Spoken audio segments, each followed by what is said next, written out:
Hey guys, what's up? It's Alex here. Welcome to another comparison video on F1 2017.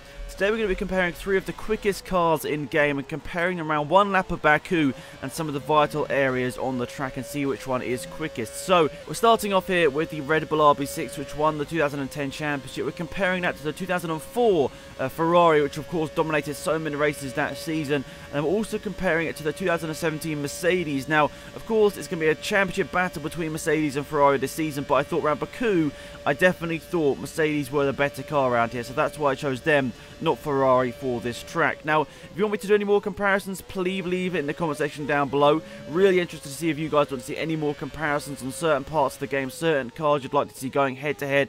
Really be interested to see what you guys are interested in. But the point of this challenge is to compare certain parts of the track and seeing where certain cars are faster. So what we're going to be doing is low speed corners, high speed corners, top end speed, and also lap time as well. So we're going to be comparing them. Maybe you guys can leave a comment down below right now who you guys think is going to be the fastest out of these three cars: the 2010 Red Bull, the 2017 Mercedes, or the 2004 Ferrari. Leave it in the comment section down below which one of you think is going to be the quickest over one lap and also in all of the tests. That'll be really interesting before we get properly into this video, who you guys would see as the best car so far. Now I can already see all the comments flying in saying, why are you doing this, you can't compare it, you're not quick enough, etc, etc. But let's be honest, I'm going to be the same pace in all of these cars. I'm not going to be purposely slowing down on one of the cars, am I? So I'm the same person, I'm going to be going the same speed, or trying to go the same speed in every single car. Like, I'm going to be pushing it to its limits for me. And yeah, so hopefully it's as equal as it possibly can be. Now of course you can't expect every lap to be perfect here, so of course there are going to be minor differences in the laps, but I still think I'm the same person. I'm going to be gunning on all of the laps, and hopefully it's still a very good comparison between the cars. We've also got a really nice interesting battle there between the engines as well, haven't we? So we've got the V10 from 2004, we've got the V8 which we're riding on board with now in the Red Bull RB6. We also got the V6 Turbo era, which we're going to see with the Mercedes later on in this video. But not a too bad lap here in the Red Bull. The problem with this car, you can already see the straight line speed is pretty terrible in a straight line, down the main straight and up to the start finish line. I suppose this is a track where it definitely suits top end speed, and yeah, the Red Bull has definitely not got that. Remember back to its championship winning campaign, it was still struggling in the top end speed, like Spa and Monza. It still did struggle. So now on board with the 2004 Ferrari, one of the quickest cars in F1 ever. This era of Formula 1 was absolutely mental. It was just the year before they went to V8, or they had a couple of years after at V8s, but they started to do a little bit more safety, and this was like the last year of the absolutely screaming V10s, where they could just sort of go guns out blazing, just absolute all to the limit. And I think afterwards, I think they did have 2 more years of V10s, but they still didn't go as quickly, which is quite surprising. That's why I didn't choose them to compare in this video. So on the brakes, once again, sliding through here, really nice. This car really is good. Even though it doesn't have the winglets and all that sort of stuff of some of the more modern F1 cars, it is still extremely fast. Of course, the engine has a big part of that, but through the corners as well, it does feel quite nice. I mean, of course, it doesn't have the turn-in bite that some of the more modern cars have. The Red Bull RB6 is one of the nicest cars to sort of throw into a corner. It's just got so much downforce. It's such a good car through the corners, but just around the rest of the lot of the track, the Red Bull RB6 is quite a tricky car to really race with. It's not exactly the greatest in a straight line. Obviously, we saw it was not that great in 2010, but when you compare it to some of the other cars, you really do see how slow it was in a straight line. It's a little bit of a mistake here on this Ferrari lap. The car obviously not having quite as much grip through the corners as the Red Bull. I was sort of pushing it a little bit to the limit and got a little bit sideways there. But look at this top end speed. That's the ghost of the Red Bull car of the last lap there. Absolutely insane how quick this car is in a straight line. The power in comparison is just absolutely mental. So now, around in the last couple of corners here in Baku, a little bit of a mistake in the lap there, but I'd say over the lap it was a good enough lap there, and the car is just... it's just quite mad to drive, because you're having to react so quickly, because things are coming at you so much quicker than you'd expect, especially in comparison to the Red Bull. Now to the start-finish line, we're going to set a decent lap time. We can see we're already like maybe 2 seconds clear of the Red Bull there, so a good lap there over the Red Bull. But now let's compare that lap time to the 2017 Mercedes, where it probably should have won this Grand Prix in real life. You guys know what happened. We won't get into that anymore. But down the start-finish straight, of course, the DRS is going to help the 2017 car get some more top-end speed here. I've already set 1 lap time in here, but I went for a second lap. I thought, let's go for this again.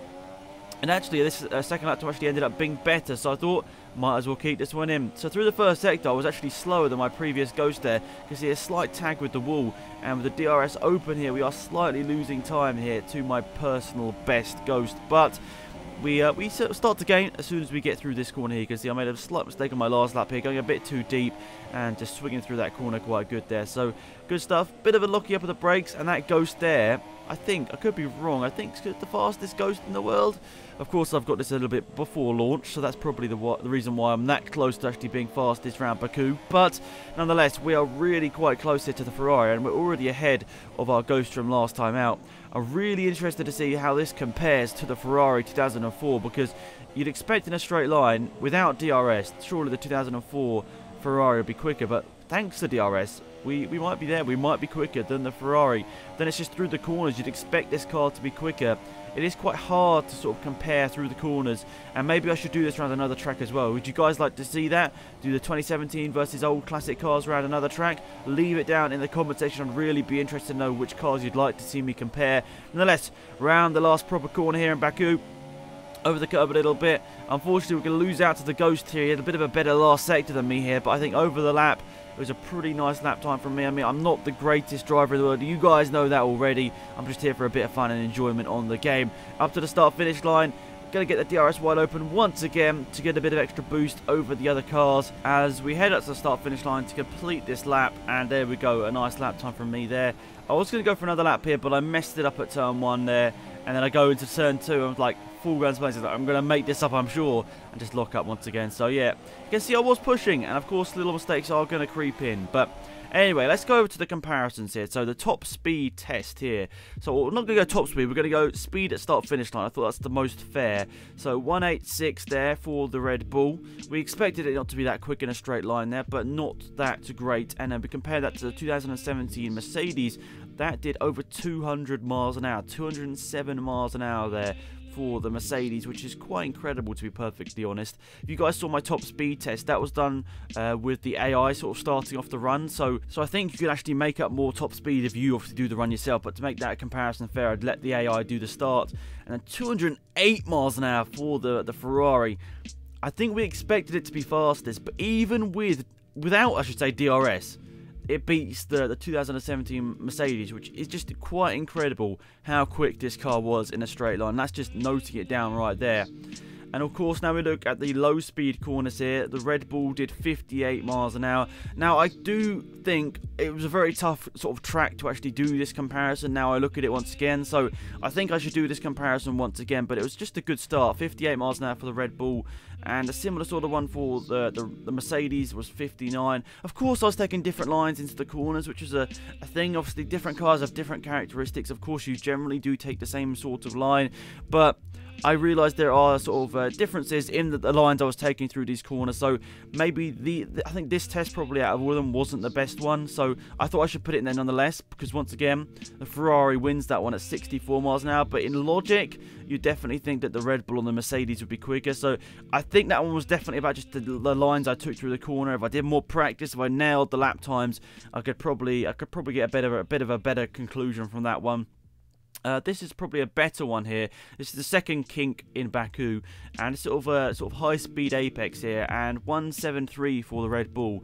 Also, something we should mention is that, of course, the Ferrari and the Red Bull both don't have an 8th gear, so that means top-end speed is just going to be, well, it's not going to be as easy for them. 184 for the Mercedes once again, so that's in second place as always so far in this test. But surprisingly, the Ferrari once again won this test. I think it just has such good top-end speed. Through the tests I've done here, it seems to be like the best one out of the tests, but really strangely, it didn't come out as the quickest car, and it was a quite substantial margin between the three cars, actually, to be perfectly honest. So the 2010 Red Bull here, I mean, I didn't expect it to be this slow, to be perfectly honest. I suppose Baku really sort of made this look even worse, but the Red Bull did a 149.357, which I expected it to probably go faster, and of course with more comparisons it probably could. 147 flat for the 2004 Ferrari, so that's a good over 2 seconds quicker than the Red Bull there, which I expected. I expected this one to be quicker, but the thing is, I didn't expect it to be this much quicker. Look at this, a 1:43.6. Of course, all the lap times aren't going to be perfect. As I said, I keep mentioning it because I keep wanting to sort of keep down the point to you guys. Of course, none of the laps are going to be absolutely perfect. There will be minor differences because my driving is not absolutely sublime, but that's just a major difference there. Was that 3.4 seconds, the difference between the Ferrari and the Mercedes? Quite incredible there. Really interesting test, I thought, especially the lap time one. That was the most interesting one to me. I think Baku's probably not the best track now I look back on it to do these sort of tests. So let me know in the comment section down below which track and cars would you like me to see compare for F1 2017, and just see, you know, get the facts, the details, and just see side by side which cars are quicker than others. I think it's always an interesting one, especially now we've got classic cars. It's even more interesting. So thanks for watching, guys. Hopefully you enjoyed the video. Please remember to leave a like on the video if you enjoyed. Subscribe to the channel if you are new, and also remember to go and check out the career mode video I did, guys. There's a chance to win a copy of F1 2017 on a console of your choice. All you need to do is go and check out that video and read the description, and you'll get all the full lowdown on your possibility of winning the game. So thanks for watching again, guys. I really appreciate it. I'll see you guys around soon for more of these videos. Goodbye.